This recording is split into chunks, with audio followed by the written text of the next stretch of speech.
We'd been together a little over a year. The kind of year where every milestone felt right. Anniversaries, family introductions, whispered talks of moving in together.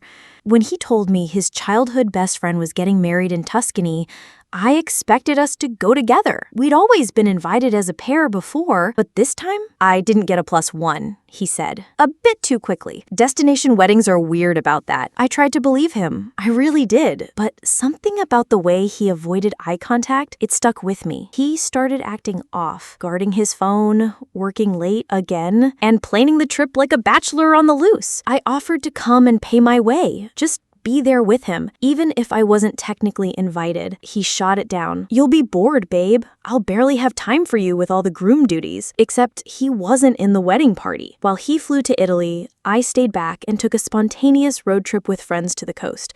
Wine, salt air, and silence about him. I didn't want to explain what I was starting to realize. I stayed off social media, but friends tagged me in posts. He saw them, started texting, calling. "Wish you were here," he wrote. I didn't answer because I didn't believe it. It was a girl named Celeste who finally told me. She was a mutual friend, someone I hadn't talked to in months, but who happened to be at the wedding. "Did you know he's here with someone?" she messaged. "They've been pretty close all weekend." I asked for a photo. She sent one. There he was, hand in hand with his ex, dressed in white, like she was the bride, like he was the groom. Turns out, his ex had moved back recently, and she wasn't a random date. She was the reason I wasn't invited. He hadn't told her about me, and when the wedding speeches rolled out and someone joked about them getting back together finally, she froze. She left the table. I heard from Celeste again later. They fought, loud. She didn't know he had a girlfriend. Neither of us knew we were the other woman. He came back like nothing had happened.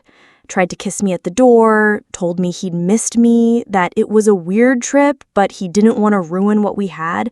I told him I knew, that I saw the photos, that I spoke to Celeste, that I knew he chose to erase me for a weekend fantasy. He denied. He blamed. Then he begged. I packed his things, left them on the porch, and texted one final message. "You planned to betray me. You just didn't plan to get caught. I hope she was worth it." He never replied. I'm still hurting, still healing, but at least I know the truth. And I never again have to ask if I was ever enough, because I was. He just wasn't.